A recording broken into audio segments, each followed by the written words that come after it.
ನಮ್ಮ ಪ್ರೀತಿಯ ವೀಕ್ಷಕರಿಗೆ ನಮಸ್ಕಾರಗಳು. ಇಂದಿರಾ ಮನೆ ಅಡುಗೆಗೆ ಸುಸ್ವಾಗತ. ಇಂದಿರಾ ಮನೆ ಅಡುಗೆಯಲ್ಲಿ ಇವತ್ತು ನಾನು ಮಿಕ್ಸ್ ತರಕಾರಿ ವಾಂಗಿಬಾತ್ ಮಾಡ್ತಾಯಿದ್ದೀನಿ. ಮಿಕ್ಸ್ ತರಕಾರಿ ವಾಂಗಿಬಾತ್ ಮಾಡೋದಕ್ಕೆ ಮೊದಲಿಗೆ ಒಂದು ಚಿಕ್ಕ ಬಾಣಲಿ ತೊಗೊಳ್ಳೋಣ. ಚಿಕ್ಕ ಬಾಣಲಿ ತೊಗೊಂಡು ನಾವು ವಾಂಗಿಬಾತ್ ಮಸಾಲೆ ರೆಡಿ ಮಾಡ್ಕೊಳ್ಳೋಣ. ನಾನು ಒಂದು 10 ಬ್ಯಾಡಗೆ ಮೆಣಸಿನ್ಕಾಯಿ, ಒಂದು 6 ಗುಂಟೂರು ಮೆಣಸಿನ್ಕಾಯಿ ಹಾಕ್ಕೊಂಡಿದ್ದೀನಿ. ಒಂದು ಅರ್ಧ ಟೀ ಸ್ಪೂನಷ್ಟು ಎಣ್ಣೆ ಹಾಕ್ಕೊಂಡು ನಾವು ಸ್ವಲ್ಪ ಚೆನ್ನಾಗಿ ಲೋ ಫ್ಲೇಮಲ್ಲಿ ಇಟ್ಕೊಂಡು ಒಂದು 5 ನಿಮಿಷ ನಾವು ಹುರ್ಕೋಬೇಕಾಗುತ್ತೆ. ಚೆನ್ನಾಗಿ ಗರಿ ಆಗೋವರೆಗೂ ನಾವು ಹುರ್ಕೋಬೇಕಾಗುತ್ತೆ. ಹುರ್ಕೊಂಡು ಇವಾಗ ನಾವು ಅದನ್ನು ಪಕ್ಕಕ್ಕೆ ಇಟ್ಕೊಳ್ಳೋಣ. ಮತ್ತು ಅದೇ ಬಾಣಲಿನ ಇಟ್ಕೊಂಡು ನಾನಿವಾಗ ಒಂದು 3 ಸ್ಪೂನಷ್ಟು ನಾನು ಧನಿಯಾನ ಹಾಕ್ಕೊಂಡಿದ್ದೀನಿ. ಧನಿಯಾ ಕಾಳನ್ನು ಹಾಕ್ಕೊಂಡಿದ್ದೀನಿ. ಧನಿಯಾ ಕಾಳನ್ನು ಕೂಡ ಲೋ ಫ್ಲೇಮ್ನಲ್ಲಿ ಒಂದು 4-5 ನಿಮಿಷ ನಾವು ಹುರ್ಕೋಬೇಕಾಗುತ್ತೆ. ತುಂಬ ಕಲರ್ ಚೇಂಜ್ ಆಗಬಾರ್ದು, ಆ ಥರ ಹುರ್ಕೋಬೇಕಾಗುತ್ತೆ. ಸೀದೋಗ್ತಿರೋ ಥರ ಹುರ್ಕೋಬೇಕಾಗುತ್ತೆ. ಅದಕ್ಕೆ ನಾವು ಇವಾಗ ನೋಡಿ ಚೆನ್ನಾಗಿ ಹುರ್ಕೊಂಡಾಗಿದೆ. ಧನಿಯಾ ಸ್ವಲ್ಪ ಹುರ್ಕೊಂಡಾಗಿದ್ಮೇಲೆ ನಾವು ಅದನ್ನೇ ಮೆಣಸಿನ್ಕಾಯಿ ಜೊತೆಗೆ ಸೇರಿಸ್ಕೊಂಬಿಡೋಣ. ನೋಡಿ ಮೆಣಸಿನ್ಕಾಯಿ ತಟ್ಟೆ ಒಳಗಡೆ ಸೇರಿಸ್ಕೊಳ್ತಾ ಇದ್ದೀನಿ. ಸೇರಿಸ್ಕೊಂಡಿದ್ದಾದಮೇಲೆ ನಾವು ಇವಾಗ 1 ಸ್ಪೂನಷ್ಟು ಕಡಲೆಬೇಳೆನ ಹಾಕ್ಕೊಳ್ಳೋಣ. 1.5 ಸ್ಪೂನಷ್ಟು ಕಡಲೆಬೇಳೆ ಹಾಕ್ಕೊಂಡಿದ್ದೀನಿ. ಕಡಲೆಬೇಳೆ ಹಾಕ್ಕೊಂಡು ಅದನ್ನು ಕೂಡ ನಾವು ಸ್ವಲ್ಪ ಕಲರ್ ಚೇಂಜ್ ಆಗೋ ತನಕ ನಾವು ಚೆನ್ನಾಗಿ ಹುರ್ಕೋಬೇಕಾಗುತ್ತೆ. ಅದರ ಜೊತೆಗೆ ನಾವು ಒಂದು ಅರ್ಧ ಸ್ಪೂನಷ್ಟು ಉದ್ದಿನಬೇಳೆನ ಹಾಕ್ಕೊಂಡಿದ್ದೀನಿ. ಉದ್ದಿನಬೇಳೆನ ಹಾಕ್ಕೊಂಡು ಅದನ್ನು ಚೆನ್ನಾಗಿ ಬಣ್ಣ ಬದಲಾಗೋವರೆಗೂ ನಾವು ಚೆನ್ನಾಗಿ ಹುರ್ಕೋಬೇಕಾಗುತ್ತೆ. ಸೀದೋಗ್ಬಾರ್ದು, ಎಲ್ಲ ಲೋ ಫ್ಲೇಮ್ನಲ್ಲೇ ಹುರ್ಕೋಬೇಕಾಗುತ್ತೆ. ಚೆನ್ನಾಗಿ ಹುರ್ಕೊಂಡಾದ್ಮೇಲೆ ನಾವಾಗ ನಿಧಾನದ ಊರಿನೆಲ್ಲ ಇಟ್ಕೊಂಡು ಹುರ್ಕೋಬೇಕಾಗುತ್ತೆ. ತುಂಬ ತಾಳ್ಮೆಯಿಂದ ನಾವು ಮಾಡಬೇಕಾಗುತ್ತೆ ಇದನ್ನು. ನೋಡಿ ನಾವೆಲ್ಲ ಇದು ಒಂಥರ ಎಲ್ಲರೂ ಬದನೆಕಾಯಿ ಹಾಕಿ ಮಾಡ್ತಾರೆ. ನಾವು ಇದನ್ನು ಒಂಚೂರು ತರಕಾರಿ ಎಲ್ಲ ಹಾಕ್ಬಿಟ್ಟು ಸ್ವಲ್ಪ ಚೇಂಜ್ ಆಗಿರುತ್ತೆ. ಮತ್ತು ವಾಂಗಿಬಾತ್ ಪೌಡ್ರು ಇದು ಸ್ವಲ್ಪ ಮುಂಚೆ ಒಂಥರ ಮಾಡಿದ್ದೀನಿ. ಇದು ಸ್ವಲ್ಪ ಕಮ್ಮಿ ಇಂಗ್ರೀಡಿಯೆಂಟ್ಸ್ ಹಾಕಿ ವಾಂಗಿಬಾತ್ ಪೌಡರನ್ನು ಹೇಗೆ ಮಾಡ್ಕೊಳ್ಳೋದು ಅಂತ ನಾವು ನೋಡ್ಕೊಳ್ಳೋಣ. ಈಗ ನೋಡಿ ಬೇಳೆ ಎಲ್ಲ ಕಲರ್ ಚೇಂಜ್ ಆಗಿದೆ, ಬೇಳೆಗಳು ಹುರಿದಾಗಿದೆ. ಬೇಳೆಗಳು ಹುರಿದಾದ್ಮೇಲೆ ನಾವು ಬೇಳೆನ ಕೂಡ ತಟ್ಟೆಗೆ ಹಾಕ್ಕೋಬೇಕಾಗುತ್ತೆ. ಇದನ್ನು ಸ್ವಲ್ಪ ಚೆನ್ನಾಗಿ ನಾವು ಹುರ್ಕೋಬೇಕಾಗುತ್ತೆ. ಲೋ ಫ್ಲೇಮ್ನಲ್ಲಿ ಇಟ್ಕೊಂಡು ಬಣ್ಣ ಚೇಂಜ್ ಆಗಿದ್ರೆ ಮತ್ತು ಸೀದೋಗ್ಬಿಡುತ್ತೆ, ಟೇಸ್ಟು ಬೇರೆ ಥರ ಬಂದುಬಿಡುತ್ತೆ. ನಾವು ಯಾವ ಥರ ಹುರಿತೀವೋ ಅದೇ ಥರ ನಮಗೆ ಅದೇ ರುಚಿನಲ್ಲಿ ಬರುತ್ತೆ. ವಾಂಗಿಬಾತು ಕೂಡ ಯಾವುದೇ ಅಡುಗೆ ಆದ್ರೂ ನಾವು ಹುರಿಯೋದ್ರ ಮೇಲೆ ಡಿಪೆಂಡ್ ಆಗುತ್ತೆ. ನಾವು ಇವಾಗ ಕಡಲೆಬೇಳೆ ಉದ್ದಿನಬೇಳೆ ಕೂಡ ಹುರಿದಾಗಿದೆ. ಅದನ್ನು ಕೂಡ ಸೇರಿಸ್ಕೊಂಡು ನಾವು ತಣ್ಣಗಾಗೋಕ್ಕೆ ಬಿಡೋಣ. ಇದನ್ನು ಪೂರ್ತಿ ತಣ್ಣಗಾಗೋದಕ್ಕೆ ಬಿಟ್ಬಿಡೋಣ. ತಣ್ಣಗಾಗೋಷ್ಟರಲ್ಲಿ ನಾವು ಒಂಚೂರು ಕಾಫಿ ಮಾಡ್ಕೊಳ್ತಾ ಇದ್ದೀನಿ. ಕಾಫಿ ಮಾಡ್ಕೊಂಡಿದ್ದಾದಮೇಲೆ ಕಾಫಿ ಕುಡಿಯೋ ಅಷ್ಟೊತ್ತಿಗೆ ತಣ್ಣಗಾಗ್ಬಿಡುತ್ತೆ. ಹಾಲು ಕಾಯಿಸ್ಕೊಂಡು ಕಾಫಿ ಮಾಡಿಕೊಂಡು ಕಾಫಿ ಕುಡಿಯೋ ಅಷ್ಟರಲ್ಲಿ ನಮಗೆ ಮಸಾಲೆ ಕೂಡ ತಣ್ಣಗಾಗುತ್ತೆ. ಅಷ್ಟರಲ್ಲಿ ತರಕಾರಿಗಳನ್ನೆಲ್ಲ ಹೆಚ್ಚಿ ರೆಡಿ ಮಾಡಿ ಇಟ್ಕೊಬಿಡೋಣ. ತರಕಾರಿ ಎಲ್ಲ ಹೆಚ್ಚಿ ರೆಡಿ ಮಾಡಿ ಇಟ್ಕೊಳ್ತಾ ಇದ್ದೀನಿ ನಾನು. ಕಾಫಿ ಮಾಡಿದ್ದಾದಮೇಲೆ ಅದೇ ಬಾಣಲಿಗೆ ನಾವು ಸ್ವಲ್ಪ ಬಿಸಿ ಮಾಡಿಕೊಂಡು ನಾವು ಇದನ್ನು ಸೀಸ್ಕೋಬಾರ್ದು. ಬಾಣಲಿ ಬಿಸಿ ಇರುತ್ತಲ್ಲ ಅದರಲ್ಲೇ ತಿರುಗಿಸ್ಕೊಂಡ್ರೆ ಸಾಕು. ಒಣಕೊಬ್ಬರಿನ ಒಂದು ಅರ್ಧ ಕಪ್ಪು ಒಣಕೊಬ್ಬರಿ ಹಾಕ್ಕೊಂಡಿದ್ದೀನಿ. ಇವಾಗ ನೋಡಿ ಮಸಾಲೆ ಎಲ್ಲ ತಣ್ಣಗಾಗಿದೆ. ನಾವೆಲ್ಲ ಮಿಕ್ಸಿ ಜಾರ್ಗೆ ಹಾಕ್ಕೊಂಬಿಡೋಣ. ಒಣಗಿದ ಮೆಣಸಿನ್ಕಾಯಿ, ಬ್ಯಾಡಗೆ ಮೆಣಸಿನ್ಕಾಯಿ ಮತ್ತು ಧನಿಯಾ, ಉದ್ದಿನಬೇಳೆ, ಕಡಲೆಬೇಳೆ ಎಲ್ಲನೂ ಹಾಕ್ಕೊಂಬಿಡೋಣ. ಎಲ್ಲನೂ ಮಿಕ್ಸಿ ಜಾರ್ಗೆ ಸೇರಿಸ್ಕೊಂಡಿದ್ದಾದಮೇಲೆ ಇವಾಗ ಸ್ವಲ್ಪ ನಾವು ಮಸಾಲೆಗಳು ಹಾಕೋಬೇಕಾಗುತ್ತೆ. ಒಂದು 4 ಏಲಕ್ಕಿ, ಒಂದು ಜಾಪತ್ರೆ ಹೂವು, ಒಂದು ದಳ ಮತ್ತು 1 ಇಂಚಿನ ಚಕ್ಕೆ, 6 ಲವಂಗನ ಹಾಕ್ಕೊಳ್ತಾ ಇದ್ದೀನಿ. ಲವಂಗ ಹಾಕ್ಕೊಂಡು ಇದನ್ನು ಮಿಕ್ಸಿ ಮುಚ್ಚಿ ತರಿಯಾಗಿ ನಾವು ಮಿಕ್ಸಿಗೆ ಹಾಕ್ಕೋಬೇಕಾಗುತ್ತೆ. ನೋಡಿ ಯಾವ ಥರ ಕಲರ್ ಆಗಿದೆ, ಮಿಕ್ಸಿಗೆ ಇಷ್ಟ ಆಗಿದೆ. ನಾವು ಮುಂಚೆ ಹಾಕಿದ್ದಕ್ಕೆ ಮರಾಠಿ ಮೊಗ್ಗು ಎಲ್ಲನೂ ಹಾಕಿದ್ದೆ. ಇದಕ್ಕೆ ನಾವು ಬರೀ ಚಕ್ಕೆ ಲವಂಗ ಮಾತ್ರ ಹಾಕ್ಕೊಂಡಿದ್ದೀವಿ. ನೋಡಿ ಇವಾಗ ನಾನೊಂದು 6 ಸ್ಪೂನು ಎಣ್ಣೆ ಹಾಕ್ಕೊಳ್ತಾ ಇದ್ದೀನಿ. ಎಣ್ಣೆ ಹಾಕ್ಕೊಂಡು ಇವಾಗ ಗೊಜ್ಜು ರೆಡಿ ಮಾಡ್ಕೊಳ್ಳೋಣ. ಒಂದು ಅರ್ಧ ಟೀ ಸ್ಪೂನಷ್ಟು ಸಾಸಿವೆ, ಅರ್ಧ ಟೀ ಸ್ಪೂನಷ್ಟು ಜೀರಿಗೆ ಹಾಕ್ಕೊಂಡಿದ್ದೆ. ಜೀರಿಗೆ ಹಾಕ್ಕೊಂಡಿದ್ದಾದಮೇಲೆ ಸ್ವಲ್ಪ ಕಡಲೆಬೇಳೆ ಹಾಕ್ಕೊಂಡಿದ್ದೆ. ಒಂದು ಟೀ ಸ್ಪೂನಷ್ಟು ಕಡಲೆಬೇಳೆ ಹಾಕ್ಕೊಂಡಿದ್ದೆ. ಒಂದು ಅರ್ಧ ಟೀ ಸ್ಪೂನಷ್ಟು ಉದ್ದಿನಬೇಳೆ ಹಾಕ್ಕೊಂಡಿದ್ದೀನಿ. ಹಾಕ್ಕೊಂಡಿದ್ದಾದಮೇಲೆ ನಾನಿವಾಗ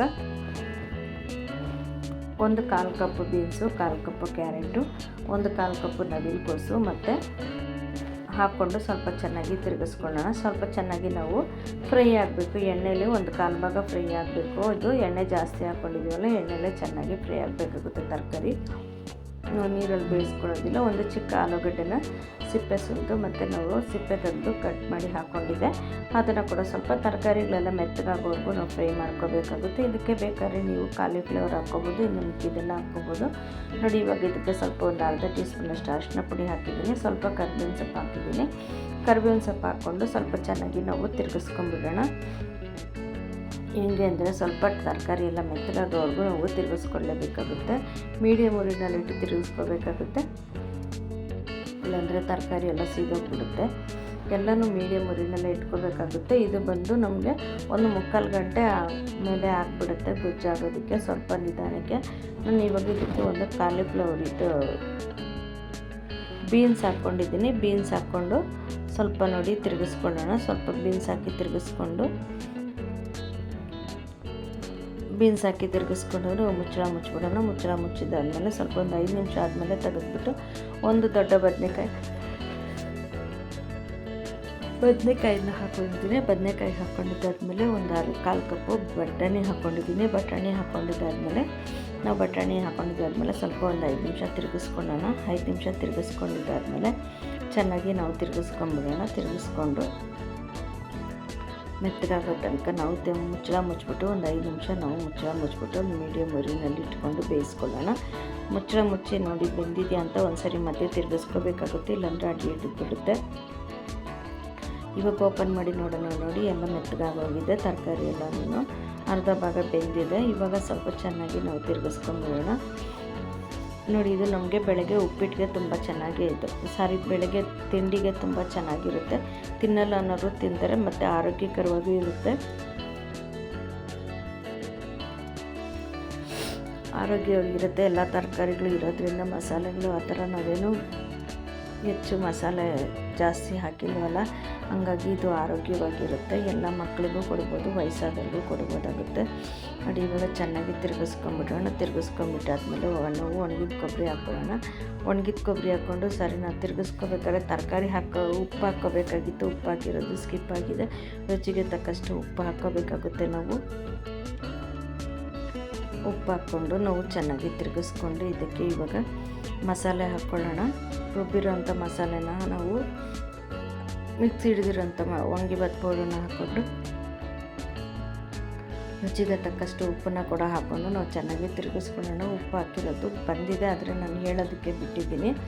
ಉಪ್ಪನ್ನು ಹಾಕ್ಕೊಬೇಕು. ತರಕಾರಿ ಎಲ್ಲ ಹಾಕಿದಾಗ ನಾವು ಉಪ್ಪು ಹಾಕ್ಕೊಬೇಕಾಗುತ್ತೆ. ಇವಾಗ ಇದಕ್ಕೆ ನಾನು ಒಂಚೂರು ಕಾಶ್ಮೀರಿ ಚಿಲ್ಲಿ ಪೌಡ್ರ್ ಹಾಕಿದ್ದೀನಿ, ಕಲರಿಗೆ ಮಾತ್ರ. ಸ್ವಲ್ಪ ಚೆನ್ನಾಗಿ ತಿರುಗಿಸ್ಕೊಂಡು ನೋಡಿ, ಇದಕ್ಕೆ ನೀವು ಹುಳಿ ಜಾಸ್ತಿ ತಿನ್ನೋರಾಗಿದ್ದರೆ ಸ್ವಲ್ಪ ಒಂದು ನಿಂಬೆಹಣ್ಣಿನ ಗಾತ್ರ ಹುಣಸೆಹಣ್ಣನ್ನು ನಾವು ಕಲಸಿ ಗಟ್ಟಿಯಾಗಿ ಕೂಡ ಹುಯ್ಕೋಬೋದಾಗುತ್ತೆ. ಹುಯ್ಕೊಂಡು ನಾವು ಗೊಜ್ಜನ್ನು ಮಾಡ್ಕೋಬೇಕಾಗುತ್ತೆ. ನಮ್ಮ ಮನೇಲಿ ಹುಣಸೆಹಣ್ಣು ತಿನ್ನೋದಿಲ್ಲ, ಹುಳಿ ತಿಂದಿರೋದ್ರಿಂದ ಹಾಕಿ ಮಾಡಿದ್ದೀನಿ. ಇವಾಗ ನಾನೊಂದು 3 ಸ್ಪೂನ್ ತುಪ್ಪ ಹಾಕ್ಕೊಂಡು ಕಾಯಿಸ್ಕೊಂಡು ನಾನೊಂದು 10 ಗೋಡಂಬಿನ ನಾನು ಕಟ್ ಮಾಡಿಲ್ಲ, ಫುಲ್ ಹಂಗೆ ಹಾಕಿದ್ದೀನಿ. ಹಾಕ್ಕೊಂಡು ನಾವು ಹಾಕ್ಕೋಬೋದು. ಇದಕ್ಕೆ ಬದಲಾಗಿ ನೀವು ಕಡಲೆ ಬೀಜ ಕೂಡ ಹಾಕ್ಕೋಬೋದು. ಗೋಡಂಬಿನ ಫ್ರೈ ಮಾಡಿಕೊಂಡು ಅನ್ನದ ಜೊತೆಗೆ ಸೇರಿಸ್ಕೊಳ್ತಾ ಇದ್ದೀನಿ. ಇದು ಬಿಸಿ ಅನ್ನ ಮಾಡ್ಕೊಂಡಿದ್ದೆ. ಇಲ್ಲ ರಾತ್ರಿ ಉಳಿದಿರೋ ಅನ್ನಕ್ಕೆ ಕೂಡ ನಾವು ವಾಂಗಿಬಾತ್ ಗೊಜ್ಜಿದ್ರೆ ಮಾಡ್ಕೊಬೋದಾಗುತ್ತೆ. ಗೊಜ್ಜನ್ನ ನಾವು 1 ವಾರ ಇಟ್ಕೊಬೋದಾಗುತ್ತೆ. ಪೌಡ್ರನ್ನಾದರೆ ನಾವು ಒಂದು ತಿಂಗಳು ಕೂಡ ಇಟ್ಕೊಬೋದಾಗುತ್ತೆ. ನೋಡಿ, ಗೊಜ್ಜು ಹಾಕ್ಕೊಂಡು ಇವಾಗ ಸ್ವಲ್ಪ ಚೆನ್ನಾಗಿ ನಾವು ಮಿಕ್ಸ್ ಮಾಡ್ಕೊಂಡ್ಬಿಡೋಣ. ಚೆನ್ನಾಗಿ ಮಿಕ್ಸ್ ಮಾಡಿಕೊಂಡ್ರೆ ವಾಂಗಿಬಾತ್ ಗೊಜ್ಜು ರೆಡಿಯಾಗುತ್ತೆ. ನೀವು ಮನೇಲಿ ಮಾಡಿ ನೋಡಿ ಹೇಗೆ ಅನ್ನಿಸ್ತು ಅಂತ ನಮಗೆ ಕಮೆಂಟ್ ಬಾಕ್ಸಲ್ಲಿ ತಿಳಿಸಿ. ನಮ್ಮ ವೀಡಿಯೋನ ಫಸ್ಟ್ ಟೈಮ್ ಯಾರಾದರೂ ನೋಡ್ತಿದ್ರೆ ದಯವಿಟ್ಟು ಸಬ್ಸ್ಕ್ರೈಬ್ ಮಾಡಿ, ಬೆಲ್ ಬಟನ್ ಒತ್ತಿ ನಮಗೆ ಒಳ್ಳೊಳ್ಳೆ ಕಮೆಂಟ್ಸ್ ಮಾಡಿ. ನಮ್ಮ ವೀಡಿಯೋ ನಮ್ಮ ಅಡುಗೆ ಚೆನ್ನಾಗಿಲ್ಲ ಅಂತಂದರೂ ಕಮೆಂಟ್ ಮಾಡಿ. ನಾವು ನಮ್ಗೆ ಗೊತ್ತಿರೋದು ಮತ್ತು ಏನಾದರೂ ತಪ್ಪಿದ್ರೆ ತಿಳ್ಕೊಳ್ತೀವಿ. ನಿಮ್ಗೆ ಗೊತ್ತಿರೋ ಅಡುಗೆ ಯಾವುದಾದ್ರೂ ಇದ್ದರೆ ನಮಗೆ ಕಮೆಂಟ್ ಮೂಲಕ ತಿಳಿಸಿ, ನಾವು ಅದನ್ನು ಕೂಡ ತಿಳ್ಕೊಂಡು ಮಾಡಿ ತೋರಿಸ್ತೀವಿ. ನೋಡಿ, ಯಾರದ್ದಾದ್ರೂ ವಿಡಿಯೋ ನೋಡಬೇಕಾದ್ರೆ ಮೊದಲಿಗೆ ಫಸ್ಟು ಯಾರದೇ ವಿಡಿಯೋ ನೋಡಿದ್ರು ನಮಗೆ ಪೂರ್ತಿ ವಿಡಿಯೋ ನೋಡಿ ಕಮೆಂಟ್ ಮಾಡಿ. ನಿಮಗೆ ಪೂರ್ತಿ ವಿಡಿಯೋ ನೋಡಿದಾಗ ನಿಮಗೂ ನೋಡ್ದಂಗೆ ಅನಿಸುತ್ತೆ, ಅವ್ರಿಗೂ ನೋಡಿದ್ದು ಪ್ರಯೋಜನ ಆಗುತ್ತೆ. ನೋಡಿ, ಉಪ್ಪು ಖಾರ ಎಲ್ಲ ಕರೆಕ್ಟಾಗಿದೆ ನೋಡಿದ್ದೀನಿ. ಇದಕ್ಕೆ ಸ್ವಲ್ಪ ಕೊತ್ತಂಬರಿ ತೋರ್ಬಿಟ್ಟು ನಾವು ವಾಂಗಿಬಾತ್ ರೆಡಿಯಾಗಿದೆ. ಇದನ್ನು ನೋಡಿ ನೀವು ಚೆನ್ನಾಗಿದೆ ಅನಿಸಿದ್ರೆ ನಮಗೆ ಒಳ್ಳೊಳ್ಳೆ ಕಮೆಂಟ್ ಮಾಡಿ. ನಿಮ್ಮ ಕಮೆಂಟ್ ಮಾಡೋದ್ರ ಮೂಲಕ ನಮಗೆ ಪ್ರೋತ್ಸಾಹ ಬರುತ್ತೆ. ನಮ್ಮ ವಿಡಿಯೋನ ಸ್ಕಿಪ್ ಮಾಡದೆ ನೋಡಿದ್ದಕ್ಕಾಗಿ ಧನ್ಯವಾದಗಳು ವೀಕ್ಷಕ.